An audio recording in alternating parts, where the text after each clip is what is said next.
Isang mapagpalang gabi po sa ating lahat, mga kapatid, kaibigan, kamag-anakan po namin, at muli po tayo nagpapasalamat sa Diyos at muli tayong nagkatagpo na muli upang mag-aral po ng balita ng mga katotohanan sa kanya pong mga salita na ito po ay ating babasahin sa pangaral ng ating mga kapatid sa banal na kasulatan ng mga alagad at mga propeta na nangangaral po sa banal na kasulatan ating pong pag-aaralan. At ito po ay ating pasisimulan sa Acts chapter 17 verse 30. Sabi po, ang mga panahon ng kahangalan ay pinalipas na nga ng Diyos.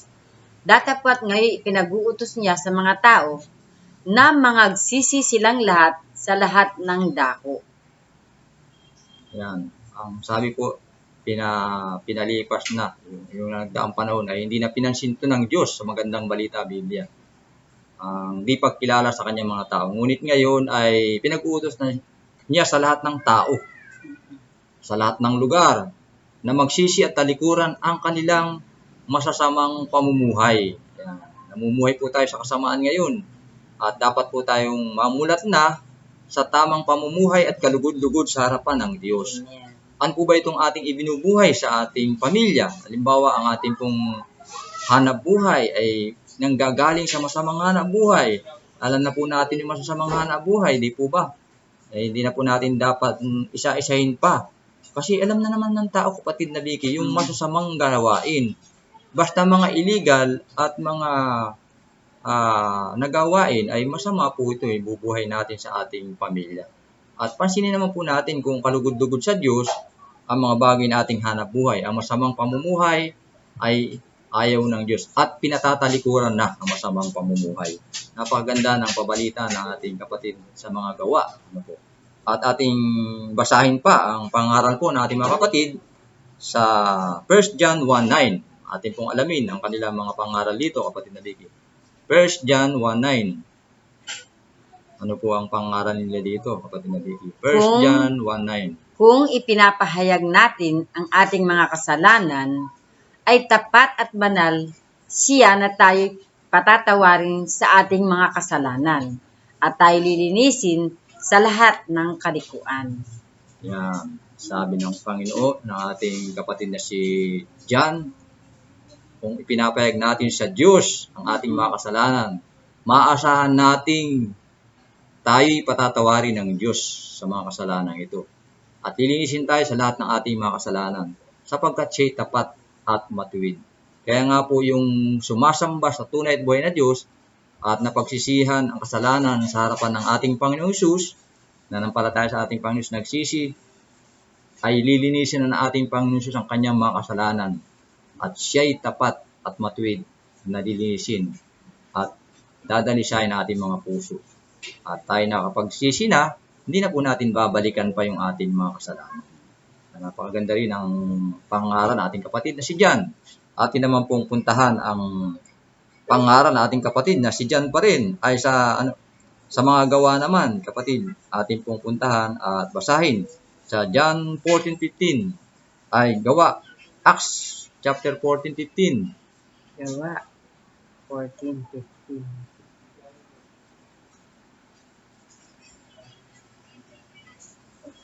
At nagsisipagsabi, mga Ginoo, bakit ninyo ginagawa ang mga bagay na ito? Kami mga tao ring may mga karamdamang gaya ninyo at nangagdadala ng mabubuting balita sa inyo upang mula sa mga bagay na itong walang kabuluhan ay magsibalik kayo sa Diyos na buhay, na gumawa ng langit at ng lupa at ng dagat at ng lahat ng nasa mga yaon. Yan.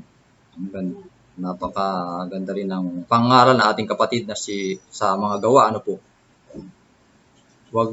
Kasi ang istorya nito ay nung makita sila, masalubong sila ng mga taong kanila pupuntahan, ay inaalayan sila ng baka, ng bulaklak. Iniaalay nila sa mga apostol. Kasi ang ugali ng mga tao doon, pagka nakakita kang may sinasamba ka na. Hindi nila pinagtutunan ng pansin ang tunay at buhay na Diyos na gumawa ng langit at ng lupa. Kaya sinaway sila ng mga kapatid, sa gawa. Huwag niyong gawin ito, tao rin kaming katulad ninyo. Yan. Kami, pinangaral namin sa inyo, magandang balita, upang talikuran ninyo ang walang kabuluhang bagay na iyan. At mga Yung galit-loob pagsamba sa Diyos. Diyos-Diyosan. At inidiin dito, kapatid na bigay sa kanilang pangaral, at manumbalik kayo sa Diyos na buhay, Oo. na lumikha ng langit, lupa, dagat, at lahat ng naroroon. Pansinin natin ang pangalan ng isang anghel, sa tatlong anghel na pangaral nila, na sinisigaw sila ng malakas sa tinig, magsisamba kayo sa gumawa ng langit at ng lupa sapagkat ang panahoy malapit na. Pinasasamba ng ating Panginoong Diyos ang mga tao sa gumawa ng langit at ng lupa. Yun po yung dinidiin ng ating mga kapatid sa kanilang pangangaral. Kaya pansinin natin yung pangangaral ng ating mga kapatid dito na idinidiin nila yung pagbabalik loob ng Diyos, ng tao sa Diyos, na sila'y pasambahin sa gumawa buhay na Diyos. ng langit at ng lupa, sa buhay na Diyos. Marami po kasi sumasamba sa Diyos ngayon, maraming Diyos-Diyosan ang buong sanlibutan. Sa pagpapatuloy, kapatid na bigi, bago natin ituloy, ang napakahalagang bagay na ating pong napag-aaralan sa pangaral ng ating mga kapatid, sa mga gawa pa rin, 26:18. Mga gawa. 26:18 ng Acts chapter 26:18. Verse 18. Upang idilat mo ang kanilang mga mata, upang sila'y mangagbalik sa ilaw mula sa kadiliman at mula sa kapangyarihan ni Satanas hanggang sa Diyos. Upang sila'y magsitanggap ng kapatawaran ng mga kasalanan at ng mga mana sa kasamahan ng mga pinapaging banal sa pamamagitan ng pananampalataya sa akin. Ayan, napakaliwanag naman ang pangaral ng ating mga kapatid sa gawa, sa Acts. Sabi ko dito, isinusugo, sabi ng Panginoong Diyos, sinusugo kita sa mga taong iyon upang imulat ang kanilang mga mata. Ibalik sila sa kaliwanagan mula sa kadiliman. Nasa ilalim po ng kadiliman ang mga tao noon, hanggang sa panahon po natin, marami nasa ilalim ng kadiliman. Lalo na nga po sa pagsamba sa tunay na Diyos. Marami po silang ginagawa, pinapasan, inaalayan, isinasayaw, di po ba ang Diyos-Diyosan na kinamumuhian ng ating Panginoong Diyos. Yan. Amen. Sabi diyan, upang imulat ang kanilang mata, ibalik sila sa kaliwanagan mula sa kadiliman, iligtas sila sa kapangyarihan ni Satanas, at ibalik sa Diyos, sa tunay na Diyos na gumawa ng langit at ng lupa. At sa pamamagitan ng pananampalataya nila sa akin, sabi nating kapatid sa pangalan nila, sila'y patatawarin sa kanilang mga kasalanan at sila'y mapapabilang sa mga taong pinaging banal ng Diyos. Mapapabilang po ito sa sasalubong at ililigtas ng ating Panginoon. Ito po yung sinugo ng Panginoong Diyos sa mga tao, mga mangaral niya, upang maidilat yung mata mga tao sa kadiliman. Nasa ilalim po ng kadiliman ng karamihan tao ngayon, upang sila'y makakilala sa tunay at buhay na Diyos na gumawa ng langit at ng lupa. Pansinin natin, kapatid na Vicky, yung sinasabi po ng pangaral na ating kapatid naman sa kay John chapter 4, verse 23-24. Ito po, paano natin makikilala yung tunay na sumasamba sa Diyos. Ito po yung pagkakilala ng tunay na sumasamba sa Diyos. At ito pong ating pinag-aaralan ito, mga kapatid, kaibigan, kamag-anakan po namin, ang balita ng mga katotohanan ay sinasala po dito yung mga katotohanan.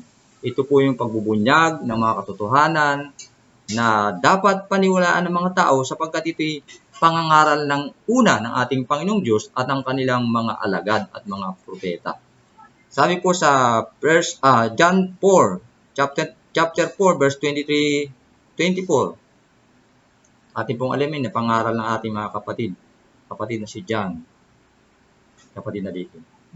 Datapwat dumarating ang oras, at ngayon nga, nasasambahin ng mga tunay na mananambaang Ama sa Espiritu at sa katotohanan. Sapagkat hinahanap ng Ama ang mga gayon na maging mananamba sa Kanya. 24. Ang Diyos ay Espiritu, at ang mga sa Kanya ay nagsisisamba ay kinakailangang magsisamba sa Espiritu at sa katotohanan. Yan. Maliwanag naman po ang pangangaral ng ating mga kapatid dyan, kapatid na Vicky. Sabi na ating mga kapatid, ay subalit dumarating ang panahon at ngayon na nga, ang mga tunay na sumasamba sa Ama. Sabi po dito, ang mga tunay na sumasamba sa Ama ay sasamba sa Kanya sa Espiritu at katotohanan. Sa Espiritu po at katotohanan, wala nang pagdadaanan pa mga bagay, luluhura mga bagay. Sabi natin, Panginoon Diyos huwag kang gagawa ng larawang inanyuan, ribulto, at huwag niyo silang paglilingkuran, huwag niyo silang yuyukuran. Pagka ito'y ating niyukuran, pinaglingkuran, pinasan, sabi sa Jeremias 10, maliwanag po ang pangalan ating kapatid. At itong pangaral na ito, idinin na ating Panginoon Diyos kay Jeremias, kapatid na Vicky. Sabi na ating Panginoon Diyos, ituro mo nga ito sa bayang ito, na sila'y gumagawa ng pumuputol ng kahoy, at ipinangsasaing yung pinangluluto na pinang-iinit ng katawan yung kapraso, at yung kapraso yung gagawing Diyos-Diyosan, sasambahin, dadamitan, at ipapako upang huwag makilos. Ano pong sabi ng ating Panginoong Diyos kay Jeremias? Sabihin mo sa kanila na wala itong magagawa ng masama man o mabuti. Sapagkat hindi din nakapagsasalita, hindi nakakalakad. Kailangan pa silang pasanin. Ang idinidin dito mga kapatid, kaibigan, kamag-anakan po namin. Sabi ng ating Panginoon Diyos, ako ang Diyos na walang katulad. Amen. Na nagpapayanig ng lupa. Amen. Yan po ang dapat mabukas sa ating puso't isipan, mga kapatid. Dahil tayo'y ginawa ng Diyos na tunay na gumawa ng langit at ng lupa. Napakabuti niyang Diyos. Siya po yung nagpapalindol, siya yung nagpapabaha, siya yung nagpapabagyo. Siya yung nagbibigay ng araw sa atin. Pagising natin sa umaga, nakita natin yung liwanag. Siya yung gumigising sa atin. Walang ibang Diyos na dapat po tayong papurihan at sambahin, kundi ang Diyos na tunay na gumawa ng langit at ng lupa.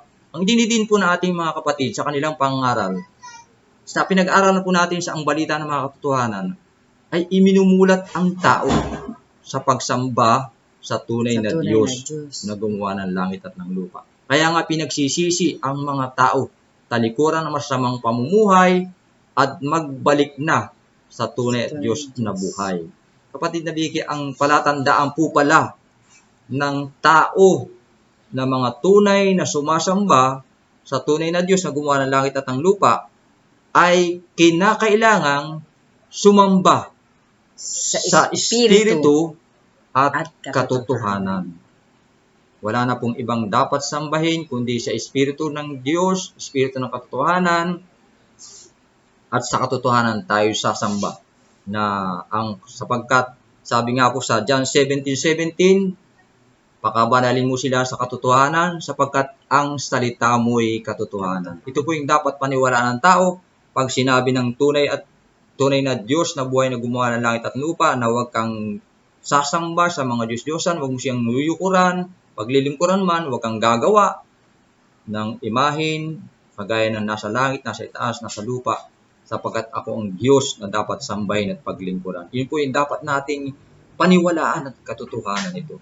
Dalawa pong palatandaan, sasamba sa Espiritu at sasamba sa katotohanan. Diyan po natin malalaman ang mga tunay na mananamba sa ating Panginoong Diyos na gumawa ng langit at ng lupa. Kung lolobin po ng ating Panginoong Diyos, ay muli po mga kapatid, kaibigan po namin, kamag-anakan po namin na tayo'y makapag-aral na napakahalagang mga salita ng mga katotohanan. At napapanahon po ito sapagkat tunay na malapit nang dumating ating Panginoon. Amen.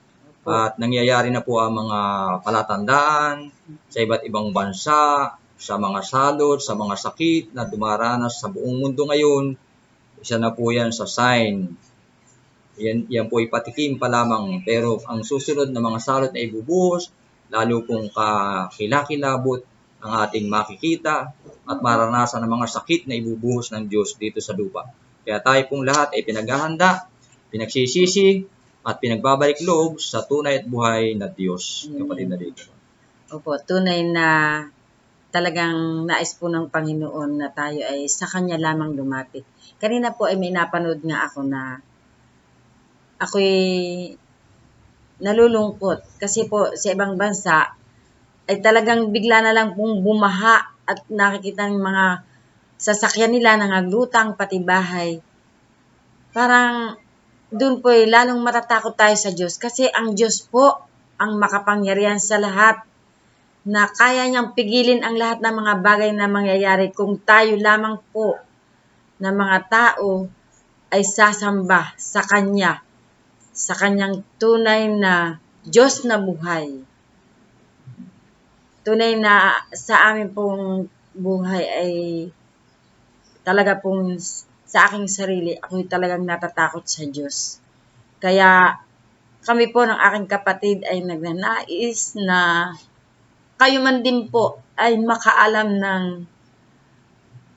pabalita ng katotohanan para po makaiwas po tayo sa gagawing parusa ng ating pong Panginoon. Kung tayo po ay patuloy nagagawa ng masama, tayo po ay parurusahan. At kung tayo po ay magbabalik loob sa Kanya, ang Diyos po ay tapat mangako.